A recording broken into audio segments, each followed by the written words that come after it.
Greetings. Can you hear me? Testing, testing. I think it's too low. Testing the microphone. Good morning. Hello. Good morning.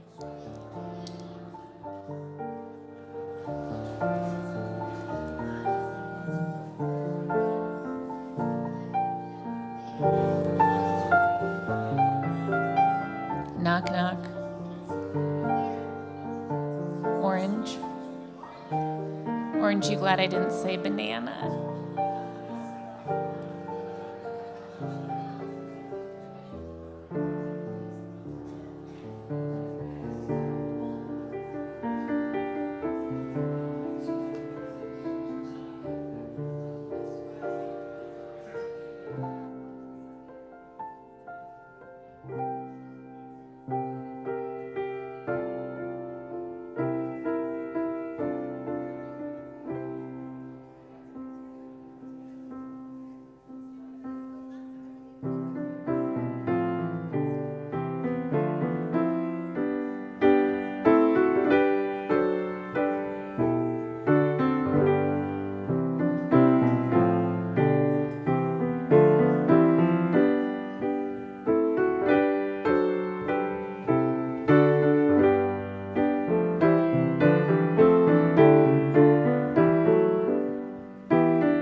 Good morning, my sleep-deprived people.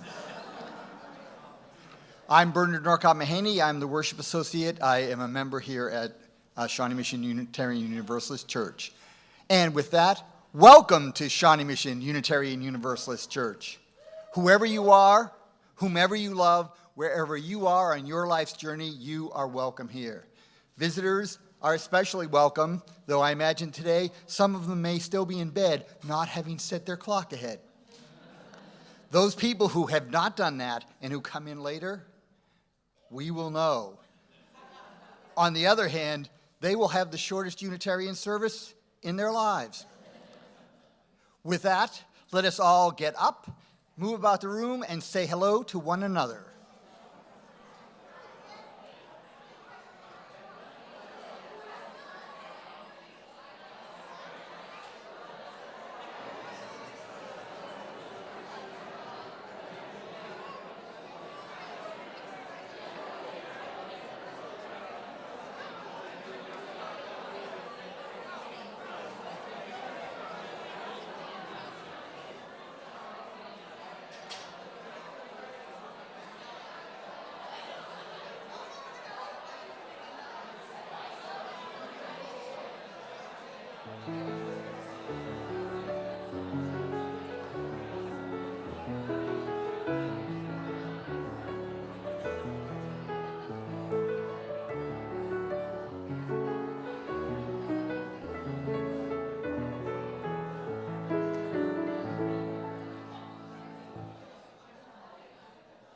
In my sleep-deprived state, I forgot to mention that there will be coffee in the social hall following the service. Please come and join us for coffee and conversation. It is good to be here. It is good to be here together. And now we have some announcements.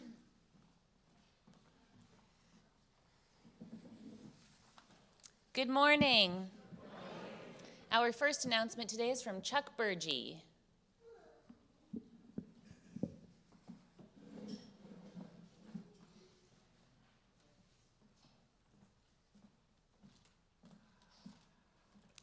Good morning, y'all. We recently, the food pantry, got back to being every week on Tuesdays. And not only that, it's up to a neighborhood of 90 families every week getting served. And almost every one of those families takes a gallon of milk. That milk is obtained by using monetary donations and buying it from Costco and bringing it to the food pantry. The milk doesn't just walk over there by itself. So I recently taken on organizing the team of volunteers that goes to Costco, gets the milk, and brings it back to the food pantry. We currently only have 6 of us, and it takes 3 people each week to do it, so we're having to do it almost every other week. We're looking for another 2 or 3 people that would be willing to do this. We do it on a Mondays or a Tuesday morning if Monday's a holiday. And it only takes about an hour start to finish to get through Costco, get the milk, and get it over to the food pantry and drop it off. So it's, and plus your travel time, but it's only about an hour activity. So I will be wearing my other hat back in the booth after the service. And anybody that's got any questions or like to further information about it, please see me after the service. Thank you. And now we have a quick announcement about stewardship from Fisk.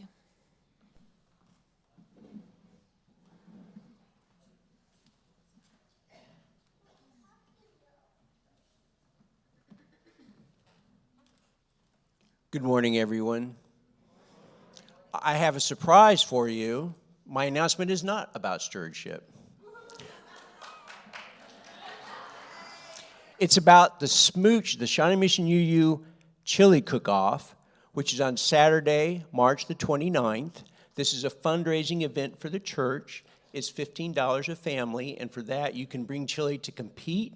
We're going to have ballots, so we'll have a popular vote to determine the best chili. You can also just bring chili to share, or you can just come and eat chili. So Saturday, March the 29th, in the fellowship hall, which will be open at 5 p.m., and we'll start serving at 6. And I hope you can join us. Thank you.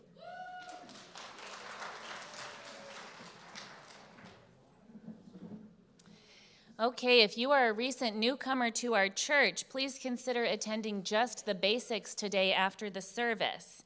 This is a 30-minute overview of Unitarian Universalism and this congregation, and will give you a chance to ask questions and meet other new folks. So today after the service, grab a cup of coffee and a snack and look for Jim Christ in the foyer near the welcome table. And now, during the stewardship campaign, we do a staff highlight each week because 70% of our budget goes towards our wonderful staff. This week, I'm so excited to introduce you to someone who I've worked with for almost my entire tenure here at SMUUCh, which is 9 years. I know that the vast majority of you have never even seen her because she works behind the scenes, but Shay Stevens runs such a tight ship in the office with all of your and our money handled so carefully and well, and all the policies and staff benefits and insurances and communications that make this space happen in no small part because of her. But my favorite thing about our time together is that good, dry humor you only get after you've worked together for years. Here's Shay Stevens to tell you her interesting fact, and she'll be in the fellowship hall after the service to chat.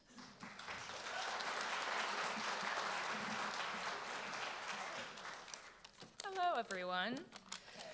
Okay, my interesting fact is that I named my child after a comic strip character. After finding out I was pregnant with another boy, the planner and me freaked out. I already had a boy. I did not have a second name.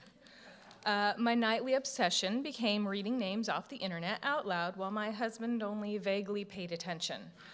One evening, among the litany of names I read out, I said, "Calvin?" Not really thinking it would get any attention. But my husband put down his book, jumped up excitedly, ran out of the room, and returned with the last book in his complete collection of Calvin and Hobbes. I had never really cracked open those books, but he turned to the last strip on the last page, and I saw a boy with his imaginary tiger looking out at a world of fresh snow, talking about how it was like a blank page, a fresh, clean start full of possibilities, with the last line being, "It's a magical world, Hobbs, old buddy. Let's go exploring." It was exactly the type of spirit I hoped my baby would have, and right then, I knew that he was Calvin. 13 years later, I am happy to say that Calvin Stevens lives up to his namesake, although I really should have read more of the strips because there was a lot more mischief than I was expecting. Thank you.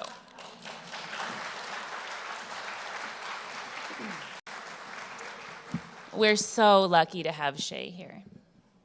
And now we have our stewardship testimony from Cleo, Ellie, and Joy.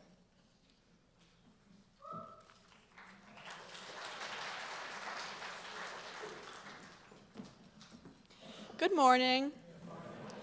My name is Cleo, and today I'd like to talk about the ways that not only Unitarian Universalism has educated me, but how the SMUUCh community as a whole has helped me grow.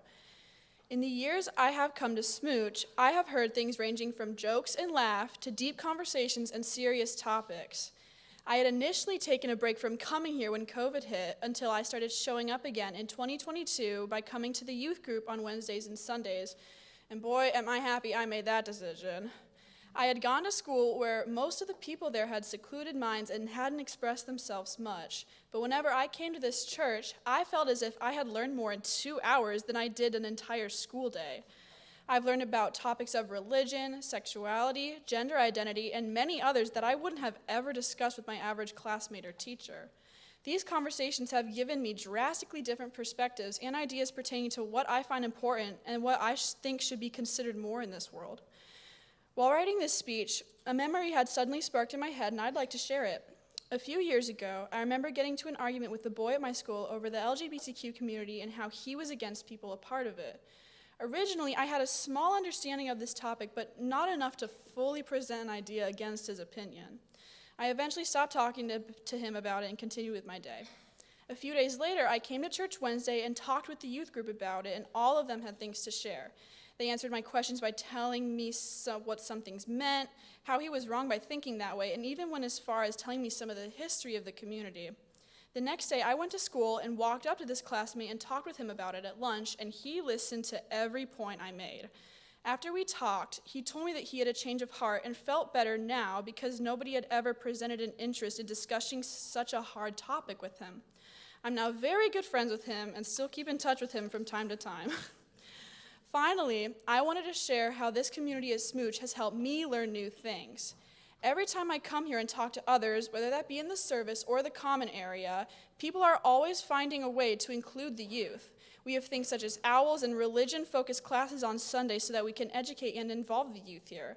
The people here are not afraid to talk about difficult topics such as climate change, politics, racism, and many others. Here at SMUUCh, we are not scared to value the growth and learning of everybody, and I am very proud of the community at this church for that.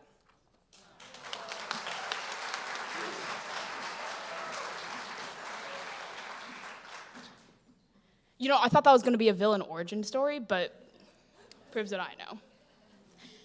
Anyways, if you asked me 7 years ago if I would ever step foot in a church, I would probably kick you in the shins and tell you to go preach to someone else.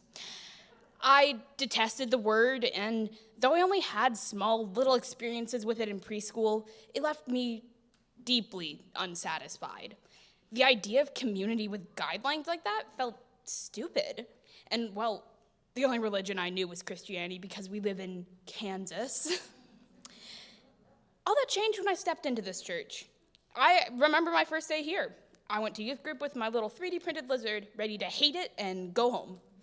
Instead, I was greeted with kids like me, kids who believed in things like science, and kids who had issues, which I later realized was neurodivergence, and weren't invalidated because of it. Also, free snacks. Free snacks go a long way with a fourth grader. Fast forward 6 years, and I'm standing up to my dad for the very first time. What about, you may ask? Well, he was trying to take away my right to go to youth group as a punishment.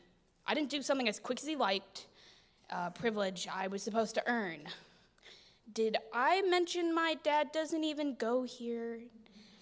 That moment changed a lot of things for me. It changed how I interacted with my dad, but more importantly, how I felt about youth group and the church as a whole. This is a place I'm willing to fight for. This is a place I want to protect. This is a place that shaped me into becoming a leader. Kevin, the youth group leader, can confirm how deplorable I was 3 years ago. He can also confirm that I'm one of, if not the strongest leader here. I've grown, and that's because of this community. Your actions don't exist in a void, and I hope that everyone here knows I admire such strong role models. Also, the fashion sense here is absolutely stunning. Thanks for being some of the coolest adults I know. Oh, also my name's Ellie.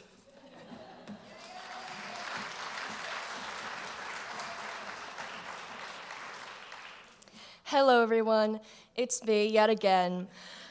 However, I'm not here with an announcement about the dance filled with hilarious jokes, seamless costume changes, and the singing voice of an angel. Instead, what I'm here to talk about is something more important. What does SMUUCh mean to me? It has always been a place close to my home and to my heart. I could never possibly express just how much it has meant to me to grow up in this church.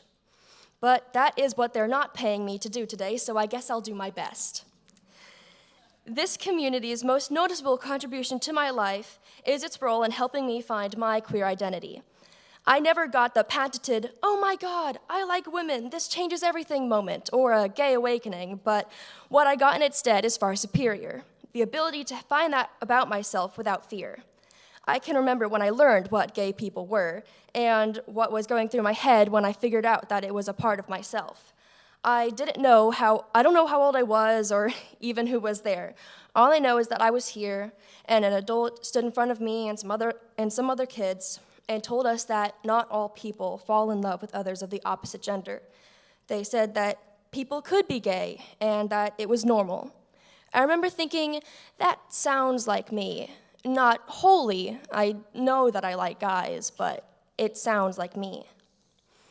Even as I find more about who exactly I am and how hard it would to be me, I always knew that I would have this community standing with me, willing to put action over simple belief, who fight with and for people like me who couldn't fight for themselves. But as I thought about what I could say today, another thing creeped into my mind, something that I had never fully seen until about a week ago, and something I will hold on to for the rest of my life. You see, all my life, I have been obsessed with found family.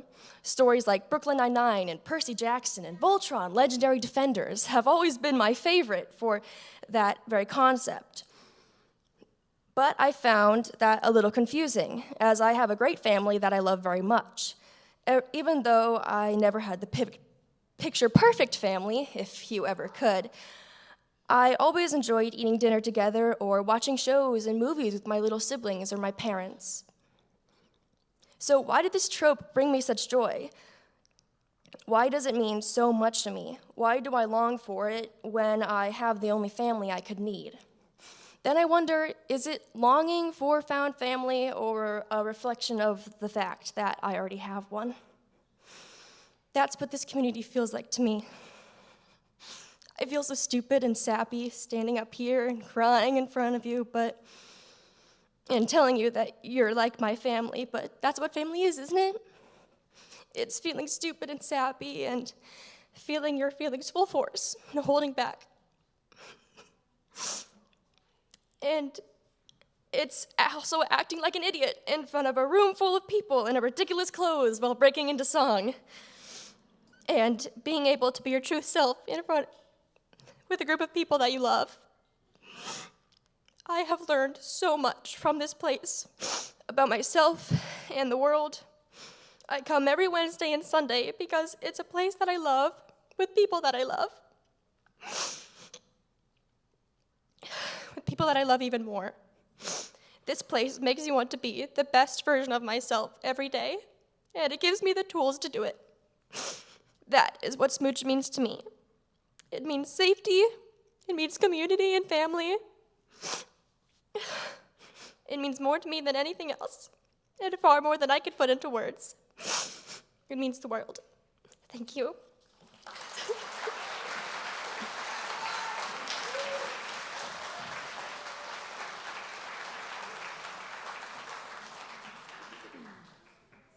And now, because on Friday night this space was blessed with dance and music, I invite DJ Blade up to give a thank you to the congregation. And may I just say that DJ Blade's choice of music was so intergenerational. I really appreciated it. Good morning.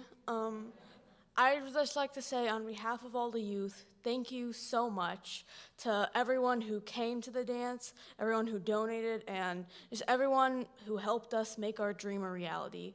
Thank you. We love you guys.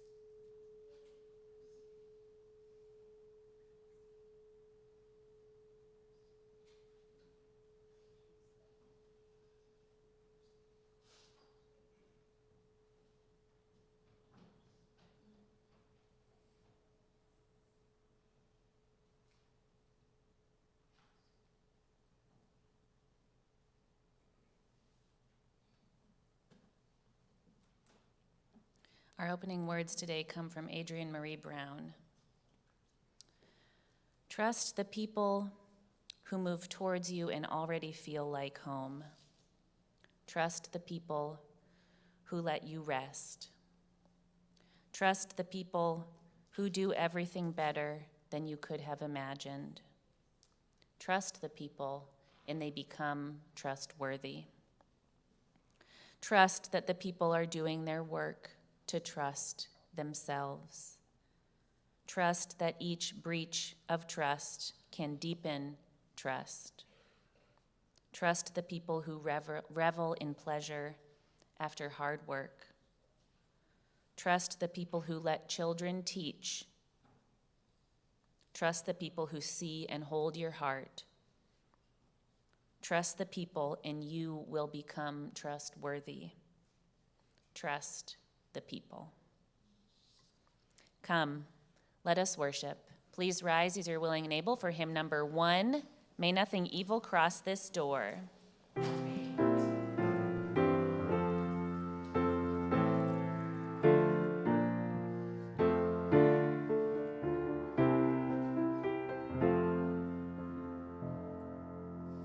May nothing evil cross this door, and may ill fortune never pry about these windows. May the roar and rain go by.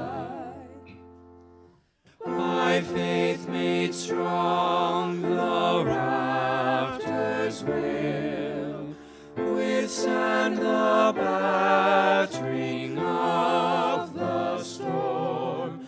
This heart, though all the world grows chill, will keep you warm.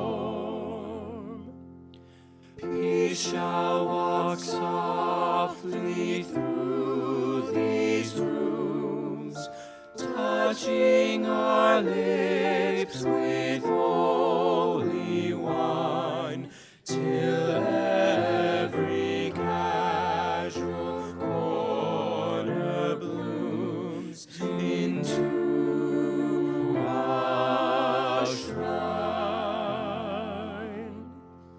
With laughter drown the raucous shout,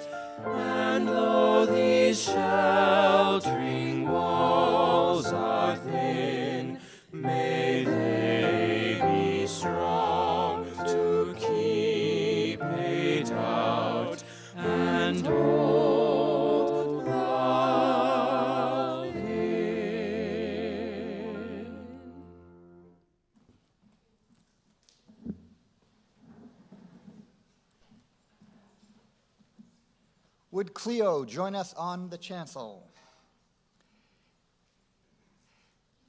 As Cleo comes forward to light our chalice, we invite you to join us in reciting our covenant.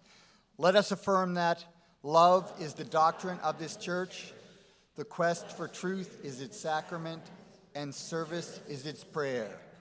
To dwell together in peace, to seek knowledge in freedom, to serve humanity in fellowship, to the end that all souls shall grow in harmony with the divine.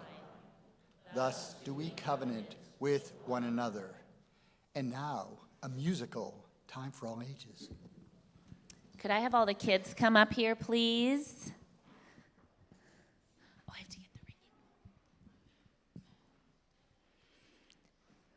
Welcome. Hello.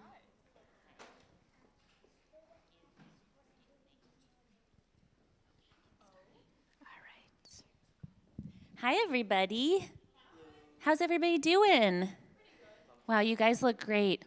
You have somebody special here. Hi, Amelia, what's up? Hi. Hi, guys. It's so nice to see you all. You all are looking well. How's everybody doing? Everybody has their stuffed animals. Nobody told me. I left mine at home. Next time you guys make a plan, you need to let everybody know. So, can we all take a deep breath together? Do you want to do it? When we breathe in, we're going to breathe in together, and when we breathe out, we're going to make a horsey noise. What is the horsey noise? Okay, ready?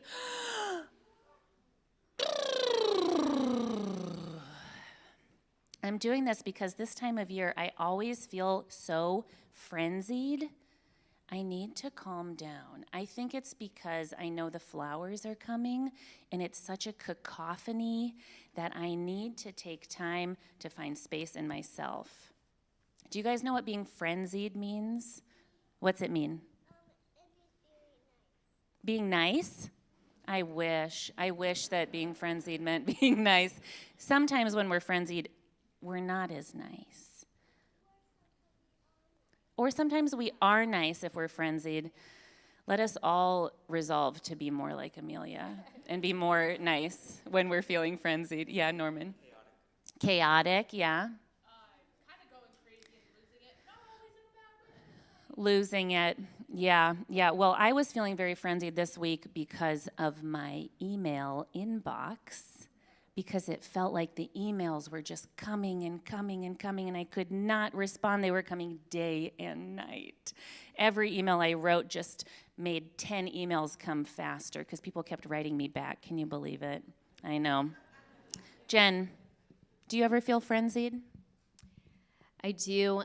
Yeah, the season changed. Things are warming up.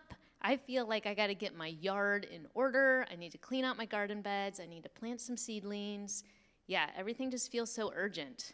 Also, what Rose doesn't know is that in the office the other day when she would say, my emails are done, I would just send her another one. Oh my gosh. Jen gave me a starburst when I got to 0. So that was helpful. Although it was a yellow one. What do you all ever feel frenzied about? Do you guys ever feel frenzied? Yeah? What do you feel frenzied about? About your babies? Yeah, it's a lot of care. I feel frenzied about my baby too. Yeah? Schoolwork, The upcoming AP exam, yeah. There's a lot of things to feel frenzied about. Jen, what do you do when you feel frenzied? Yeah, when I feel frenzied, I just feel like I'm out of my natural rhythm.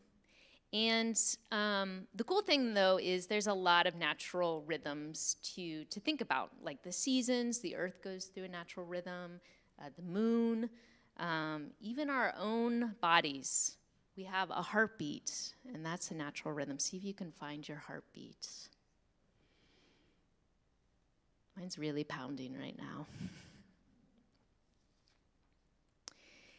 But rhythm has always been really important to me, and it's one of the ways that I get back to a more calm state. I have always loved drumming along to songs, finding a beat. So on days when I feel frenzied, sometimes I'll listen to music or I'll get out. I have a drum very similar to this, and I'll just create a beat. And I thought maybe we could try that today. So I brought some percussion instruments with me today, and I want you to follow along with the beat and see if we can make a rhythm that helps us feel more calm and less frenzied.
What I love about playing the drums and keeping a beat is that when I'm doing it, it's impossible to think about emails and all of the other things on my to-do list. So this week, if you are feeling a little frenzied and everything feels a little too urgent, I encourage you to listen and focus on your heartbeat, your body's natural rhythm. And if you have some percussion instruments or just want to drum on your knees, find a beat and see what emerges. I bet you'll start feeling better soon enough. All right, Rose, did you want to? No, we'll go on to our classes. All right, thank you. Go now in peace, go now in peace. May the spirit of love surround you everywhere, everywhere you may go.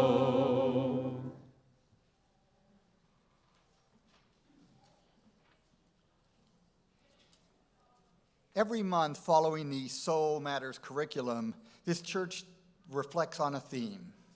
The theme for this month is trust. Well, I have trust issues. Though I may accept what someone tells me, I am still likely to check it out just to be sure. My skepticism tends to harden if I've been lied to. So far as I know, I've been this way all my life. I have trust issues. I'm thinking there's not much that I can do about that. Instead, I try to focus on ways I can be trustworthy myself. Whoa. That is something I have some control over, and that is what I can do to increase trust in my community. And I can put out tentative feelers rather than retiring and not engaging the world. Hell, I can even and have taken leaps of faith, confident in my ability to rebound.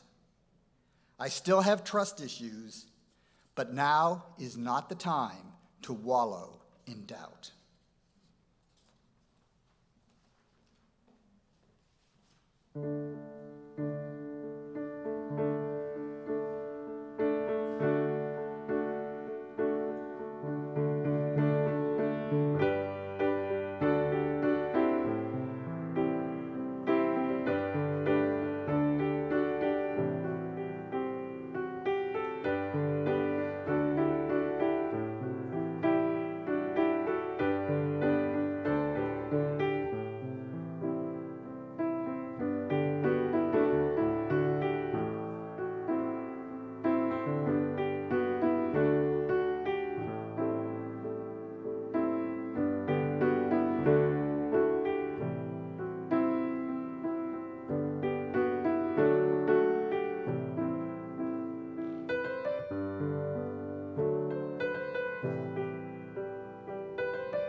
We come to this place to see and be seen, to teach and be taught, to hear and be heard.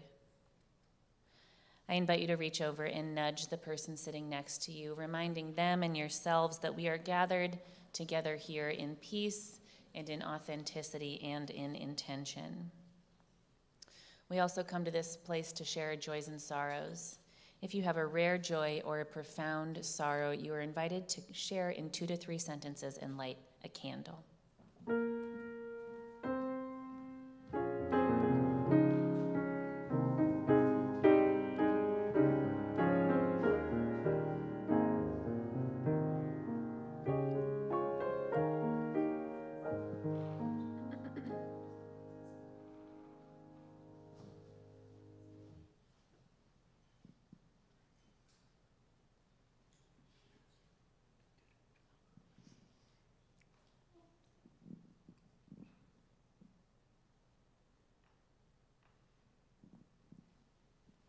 Today I light a candle in honor of Women's Day, which was yesterday, for all the incredible women and femmes in our lives.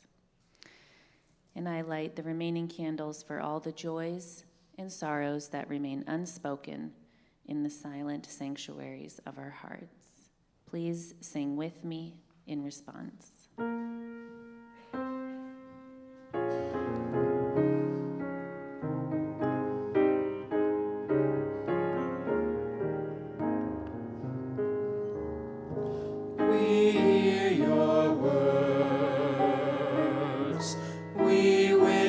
Your life in all of its heaviness, in all of its brilliance, and we carry your joys and sorrows in a shared heart.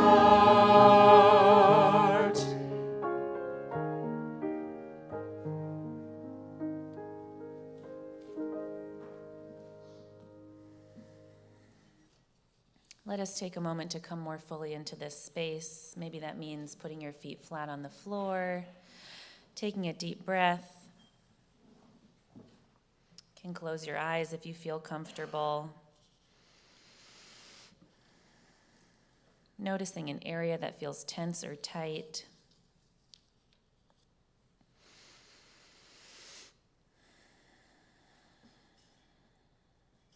Let us just sit for a moment of silence followed by spoken word.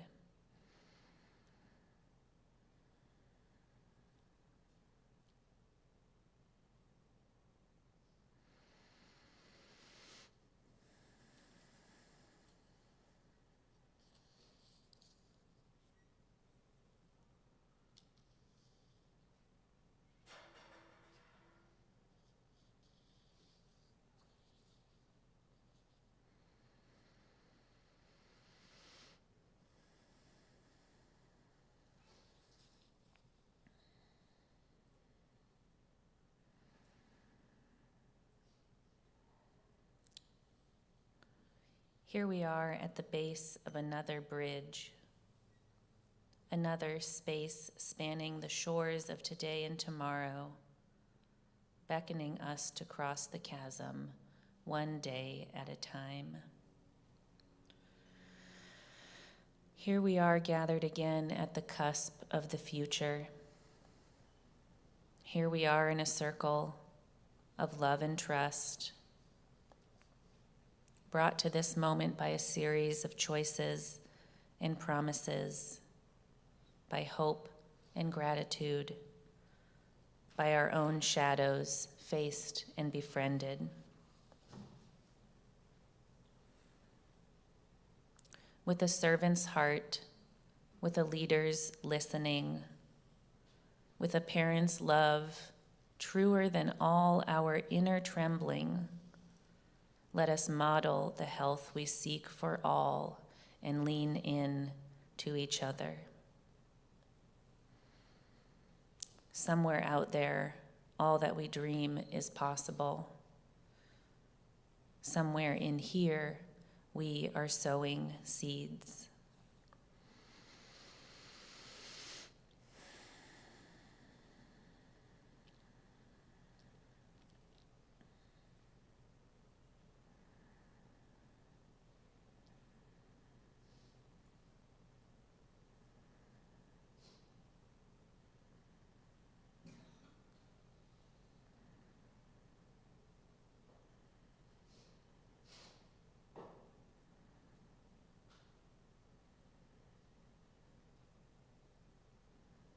letting the corners of your lips turn up into a smile in gratitude for our lives and this time together.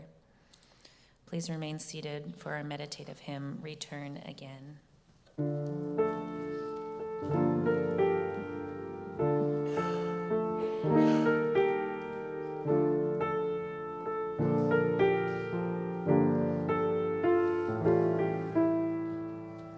Return again, return again, return to the home of your soul.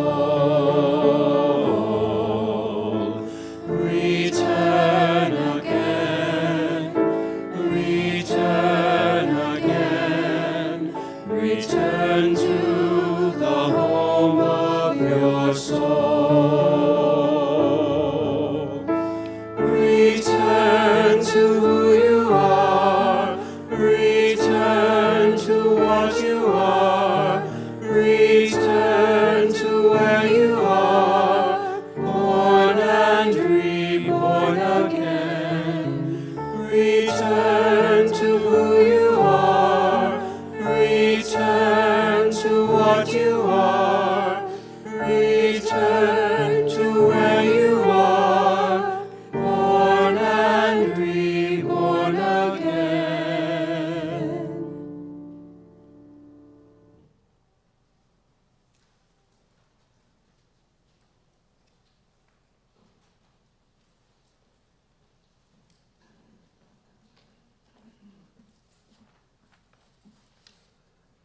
Hear these words of Rosemary Trummer. Growing trust. Now, since I've tasted trust in life, why would I ever slip again into armor? The armor of an insincere smile, sometimes as dangerous as the armor of a sword. Why would I ever try to know what to say, how to act, how to plan, when, with zero effort on my own, life itself will move through me, will rise up in me to meet itself? Of course, like the child I am, I forget this trust. I slip back into habit, believe I need protection, fear I am isolated, but I have fallen in love with life at a time when that might seem impossible. And this strange fact alone seems enough to remind me to ditch the armor, to cast wide my arms, to unsheath my heart and say, yes, life, I trust you. I serve you. Why would I not trust life? It would be like a seed evading the rain, like a sunflower just unfurling, trying to avoid the sun.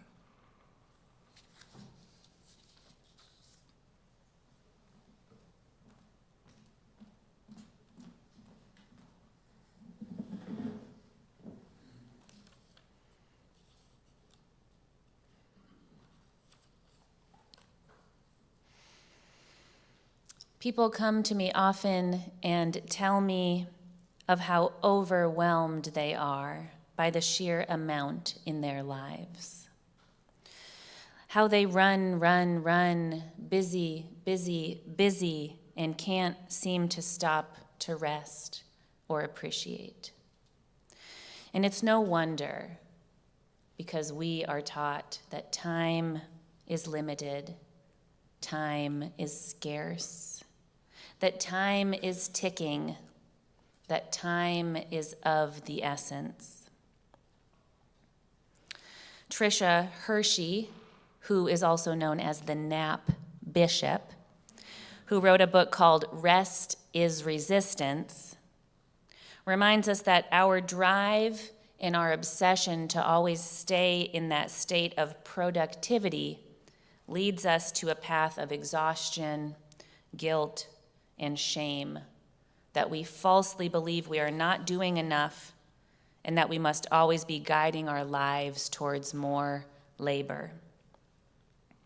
And this is so interwoven with time, for we are taught that time is spent, that time is money, that time and productivity are linked inextricably, as though we will measure the success at the end of a day with how much we have done, how efficient we were, when really we also know that time is relative, which simply means that we experience it differently moment to moment. Indeed, it's how we inhabit our time that makes it feel rushed or slow, is what Einstein proved mathematically. Thus, it is truly on us to be intentional about what Adrienne Marie Brown calls deep time. Deep time is time in reflection, in conversation, in healing, in rest. Deep time is time used in connection, celebration, meditation, stretching, awe. And deep time is a choice. This hour together here in this room could be spent in deep time, or it could be spent checking your phone and being wrapped up in what is coming later today. That is to say that it is a practice, and a difficult one, to inhabit our days and nights in deep time.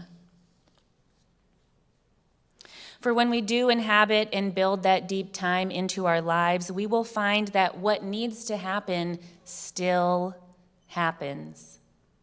Perhaps not as efficiently, and perhaps not with us at the helm, and yet the world and our goals emerge around us with a quality and a depth and a sustainability that we might otherwise lose. Whenever I think about time, there's one example that's sort of funny that always reminds me to slow down. It's about a local sausage factory that had the most tasty and beloved sausages in town. I heard about it on This American Life. They were so beloved that they outgrew their little warehouse and needed to move.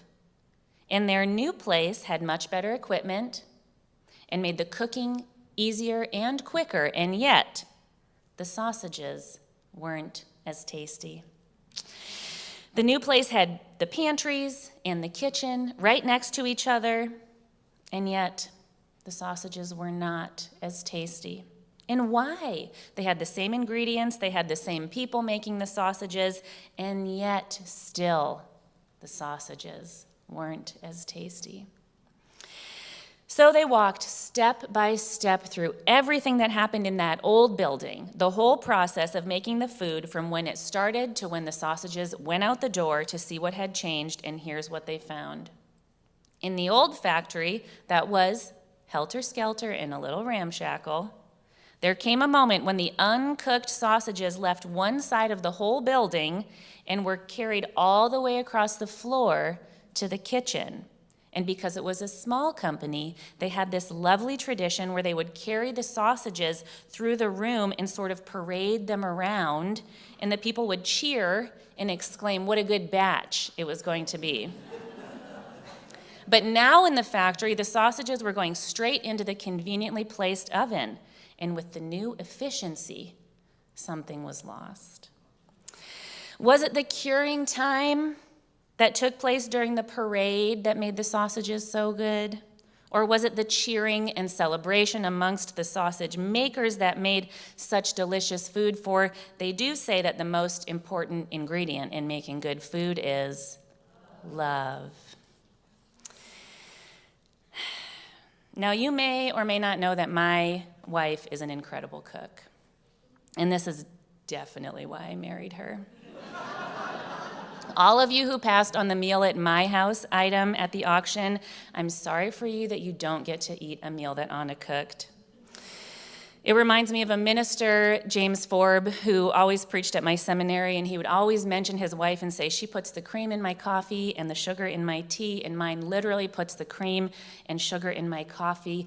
And when we do gather, the 8 of us, for our little auction dinner, our guests will come to find that the food is not only delectable, but also not on time. Probably for the same reason that the sausage makers discovered that efficiency is not always the most important thing and doesn't even always get us what we want. And actually, the topic of time comes up a lot in my household. Anna and I talk a lot about the difference between our cultural ethics of time, meaning how we both were raised to view time well spent, how we were raised to understand rudeness and politeness around timeliness, what it means to be on time, and how we were taught, how much we were taught we should sacrifice for efficiency. We talk about it a lot, I'll admit, because I personally struggle with being rushed and frenzied. I have to constantly be reminding myself to slow down, to let things go, that it's better to be alive than on time. And of course, this is all wrapped up in my work, and my housework, and my yard work. And indeed, Tricia Hershey, the Nap Bishop, is always reminding us that white supremacy culture and its willingness to enslave people for productivity is root evidence of our inability to inhabit deep time because we are so quick to go back into work. In fact, having a sense of urgency is one of the 13 habits of white supremacy culture that we studied during quarantine when time was so warped. Remember that? A group from church and I met on Zoom to study white supremacy, and the habit that was most hard for us to understand was this habit around urgency, because don't we need these social ills to be resolved yesterday because life and death are on the line? Well, the more we discerned about why a sense of urgency might be rooted in white supremacy culture, the more we uncovered our savior complex, which went like this. First, we feel a sense of urgency about something being unjust. Then we would just want to go and fix it. Who cares about good process or including the people? What matters most is that it gets fixed. When really, things take time. We need connection in order to make a change sustainable. We need to heal along the way. We need to let in new ideas and slow down and follow our processes. We know all about this. We are famous in the UU Church. How many UUs does it take to screw in a light bulb? Well, first, you have to form a task force to create the committee, to assess the light needs of the space, et cetera, et cetera.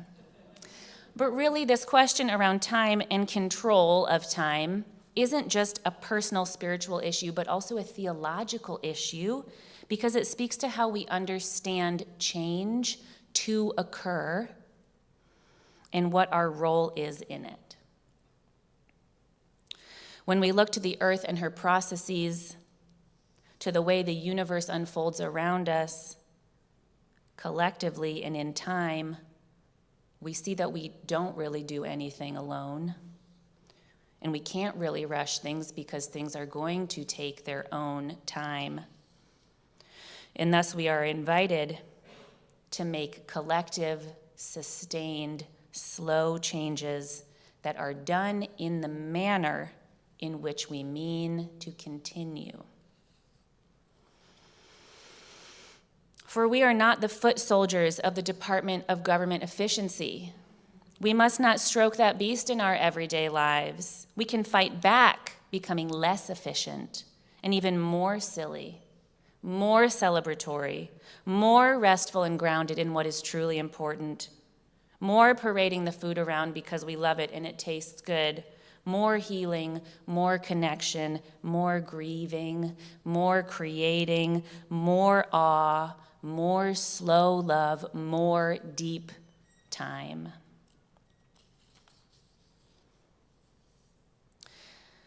I invite us to think about this. What would this look like in our lives? Maybe it means to, rather than order something online to be efficiently delivered to our homes, maybe we just pop over to the neighbor's house and ask to borrow theirs. For binding ourselves up together by taking the time to connect and taking the time to grow together is how we become ungovernable. It is from the deep willingness to take the time that we will create sustainable change. We will do it by loving our very neighbors, which in the end will be the most radical and American act of any. What would that be like? To let go of urgency, to let go of a frenzy, to choose deep time. I invite you to draw to mind something that you feel urgently about in this moment. Something that has got you and won't let you go. Imagine it for a moment and ask yourself, what if it's not urgent, but emergent? What if it is blossoming and becoming, if you only let it? How could you become less efficient about it and therefore more sustainable? How could you celebrate the process? Do you need to have someone come over and look at all your weird drawings? Do you need to go for a walk with a friend and tell them how stupid all these forms are? What quality of life or quality of relationship could you fold into this thing that makes time feel so limited? Knowing that the most important ingredient in any recipe is love. How could you love yourself into your becoming? And in the same vein, how could we slow love America and the globe into an emergent space?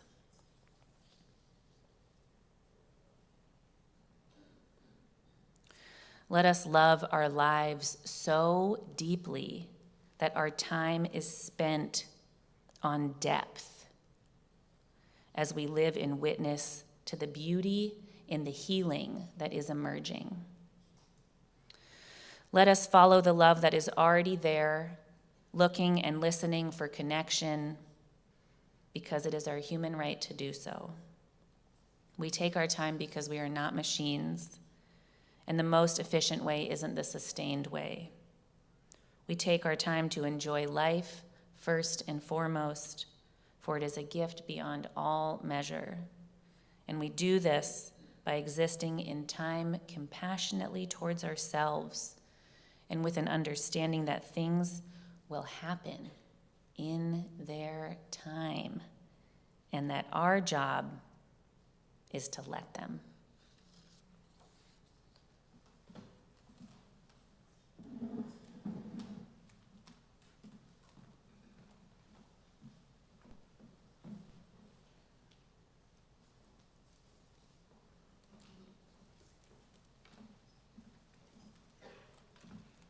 We have here a sanctuary in time, and a sanctuary that allows us to step away from the world at large to reflect on matters.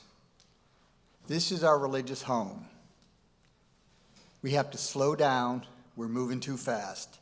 And so I invite us all to be groovy and contribute to the ongoing work of this church.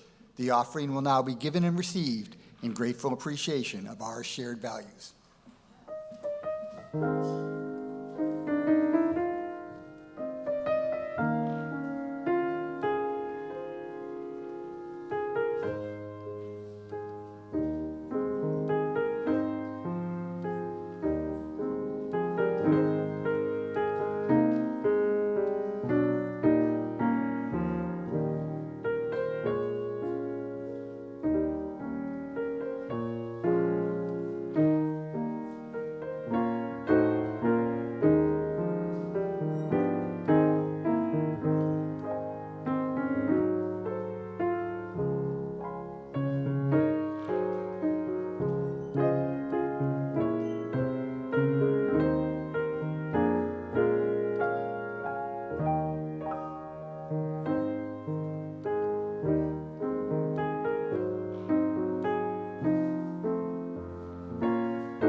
We extinguish this flame, but not the light of truth, the warmth of community, or the fire of commitment. These we carry in our hearts until we are together again. Please rise as you're willing and able for our closing hymn, number 308, The Blessings of the Earth and Sky.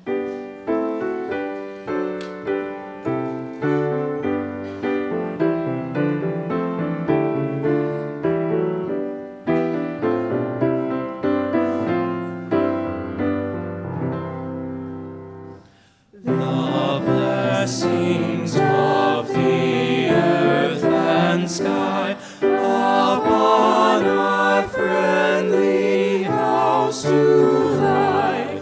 The brightness of a master's art has blessed with grace its every part. The warmth of many hands is strewn in human blessing on this stone. The wind upon the lakes and hills performs its native rituals. The worship of our human toil brings sacrament from sun and soil. With words and music we the earth in nature's wonders seek our worth. Here we restore ancestral dreams enshrined in floor and wall and beam, a monument wherein we build that their high purpose be fulfilled, a tool to help our children prove an earth of promise and of love.